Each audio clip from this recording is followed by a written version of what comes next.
வெஸ்டேஜில் என்ன product use பண்ணேன் அப்படின்னா அக்ரி 82 வந்து நான் ஸ்ப்ரே பண்ணியிருந்தேன். மாஸ் ரிசல்ட் கொடுத்துருக்கு. ஒவ்வொரு செடியுமே நான் உங்களுக்கு வந்து நான் எப்படி க்ரோத்தாக வளர்ந்துருக்கு, மிளகாய் எப்படி இருக்குது அப்படின்றத காமிக்கிறேன் பாருங்கள். ஒவ்வொரு செடியுமே செம்மையாக க்ரோத்தாக வளர்ந்துருக்கு. பூவுமே நிறைய வச்சுருக்கு. மிளகாயுமே பெருசு பெருசாக வச்சுருக்கு. எவ்வளோ ஒரு செடி தான், வேரை பார்த்தீங்க அப்படின்னாவே உங்களுக்கு தெரியும். அக்ரியில் ப்ராடக்ட் வாங்க யோசிக்காதீங்க, நல்ல ரிசல்ட் கொடுத்துருக்கு. செடியை பார்த்தீங்கன்னாவே தெரியும் எப்படி க்ரோத்தாக வளர்ந்துருக்கு அப்படின்றது உங்களுக்கே தெரியும். பாருங்கள், ஒவ்வொரு செடியாக நான் வந்து உங்களுக்கு காமிக்கிறேன். மிளகாயுமே எப்படி பெருசு பெருசாக வச்சுருக்கு அதையும் நான் உங்களுக்கு ஒவ்வொரு செடியாக வந்து காமிக்கிறேன் பாருங்கள்.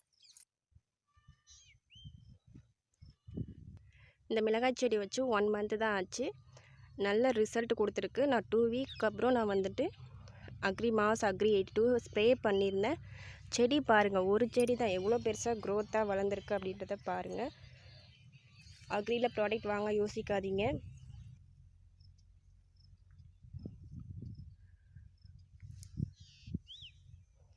அக்ரியில்